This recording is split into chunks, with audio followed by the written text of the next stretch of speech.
Ukraine top of the agenda for a visiting congressional delegation that's here in Paris. Heading that delegation is U.S. Senator from Delaware, Chris Coons, the home state of U.S. President Joe Biden, a close ally of the president. Thank you for speaking with us here on France 24. Welcome to Paris. Thank you. Great to be with you. So we've had in the last hour Western leaders conferring on how to best rearm Ukraine. Last week there was that announcement out of Washington, $800 million worth of hardware. What more needs to be done now?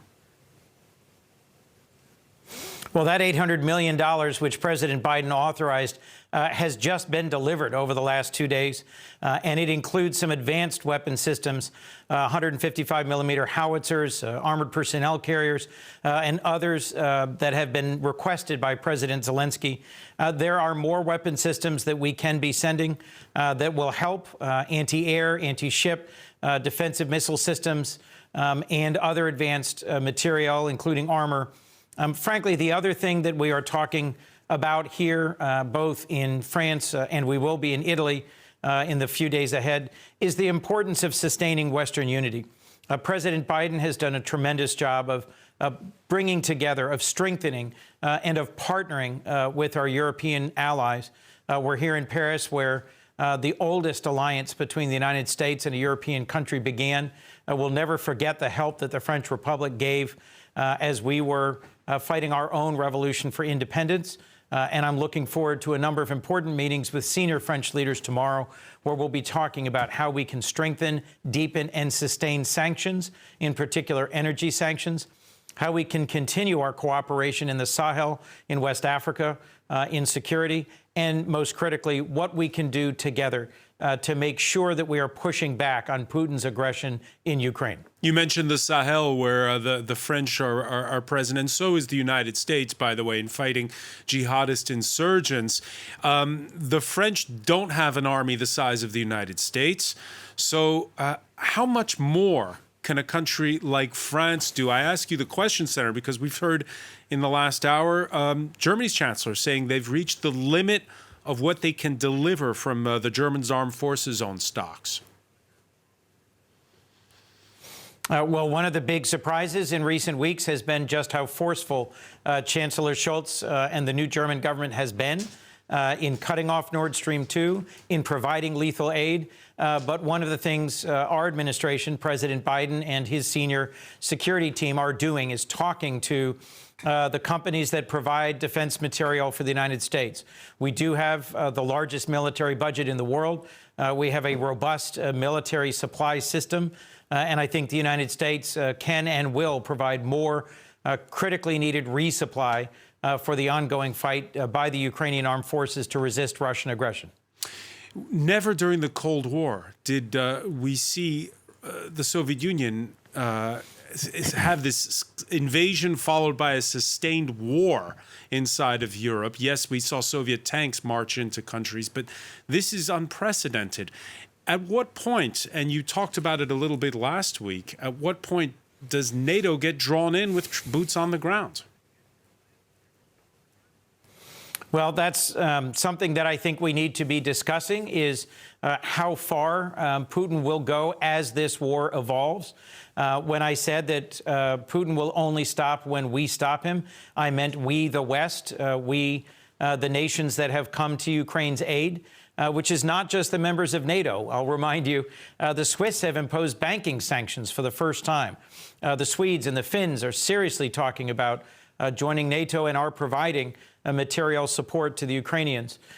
We don't know where this war is going, but my question that I raised last week was in response to the crimes against humanity that we're seeing committed by Russian troops against Ukrainian civilians. So I am not calling for U.S. troops to be sent into Ukraine, but I am calling for the West to be clear-eyed about how hard and how long this conflict might be, and to not turn away, to pull together, to impose sustained and fierce sanctions against Russia, and to provide the sort of advanced weapons that Ukraine needs. Even when our stocks are challenged, I think we're going to need to dig deep and to find ways to provide that supply and those weapons for the Ukrainian resistance. Yeah, we have the Pentagon in the past hour, which is assessing that they believe that the Russian military has lost a quarter of its active manpower. Vladimir Putin has set himself this May 9th deadline to get a result.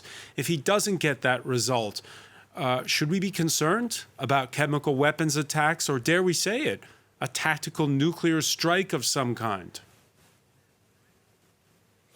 Well, Vladimir Putin himself has threatened that he would resort to using his nuclear arsenal. He has made both vague and fairly specific threats. And of course, we have to be concerned about that. None of us know how far he's willing to go, how far his military would go. But if you look at the history of the brutal war in Chechnya, of the war that still continues in Syria, and the conduct of Russian troops in those wars, that is a grim reminder of a history that may repeat itself. So it is my hope that we will find the courage. Is it within the realm of the plausible that, for instance, we might see as a warning shot some kind of strike, some kind of a nuclear test in the Baltic Sea from Kaliningrad? Look, there's lots of possibilities, and we need to be prepared for them, and we need to be consulting and coordinating around them. One of the things that has made us strong as the West is our unity.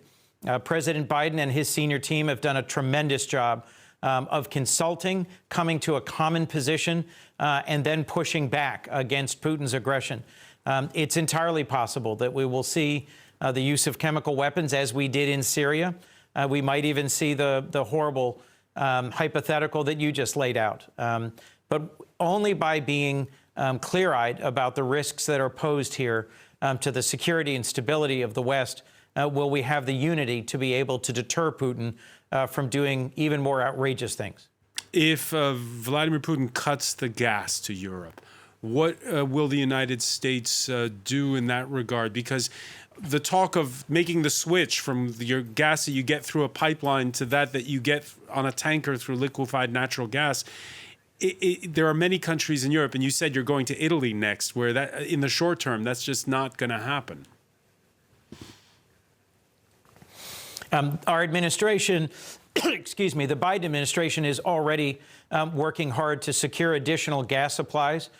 They've made some significant recent policy changes to encourage the expansion of production of oil and gas in the United States, and are coordinating with our European allies. Look, I was last here in Paris for the Paris Climate Agreement for COP21 for a moment of world leadership around climate ambition. I believe we have to be more determined, more ambitious in confronting climate change. But in the next year or two or three, we also need to come to Europe's aid in order to prevent the possibility that a critical reliance on Russian natural gas and oil will lead to a collapse of either the political will to sustain this fight against Russia and Ukraine or significant harm to the economies of countries like Italy and Germany. So I think if we pull together, we can find our way through this, and we can provide the energy supplies that will be needed. I was going to say, can the United States pick up the slack? I believe that as one of the world's biggest producers of oil and gas, we may well be able to provide that, also in consultation with other countries that we're quite close to. Canada, Mexico are both major producers of oil and gas, and there's others throughout this region. So I think a coordinated effort to make sure that we are providing an alternative to Russian oil and gas is critical. Putin has long used energy as a weapon, and over-reliance on Putin's energy going forward would be a tragic mistake. So I think the United States needs to pull together with our critical allies and provide the short-term energy bridge we need, while also planning for the transition to a cleaner energy future, which can't come soon enough. You may have noticed upon arriving here in the French capital, there's a campaign going on. We have the second round of a presidential election on Sunday. One of the two candidates, the far right's Marine Le Pen, has pledged that France would quit the integrated command of NATO if she was elected. What consequences would that have?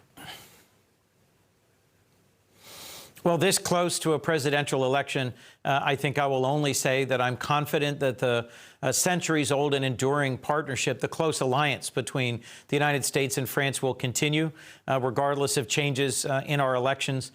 We are democracies together, and that means we will continue our partnership together, regardless of the outcome of any election in the United States or in France. But does it make a difference whether or not France is in that integrated command of NATO? I think French participation in NATO is central to its future and its mission, but I don't think I should be commenting on the upcoming election. Just expressing my deep appreciation for the many contributions that France has made to the collective security of Europe and to the United States. One final question for you. How did we get to this point where one country invades a sovereign nation in Europe in 2022? I think many of us misjudged whether or not Putin was someone who would gradually become someone you could do business with, become someone who became more pro-Western. And I think the Biden administration has done a strong job of presenting intelligence in advance of Putin's aggression to help persuade the world to be clear-eyed about what a threat he is to peace and stability. I'm encouraged at how swift and united the response has been. But frankly, this is a turning point in modern European history. And we need to pull together. We need to have a sustained effort. And we need to ensure that Ukraine is able to win this conflict. U.S. Senator Chris Coons, many thanks for speaking with us here on France 24. Thank you.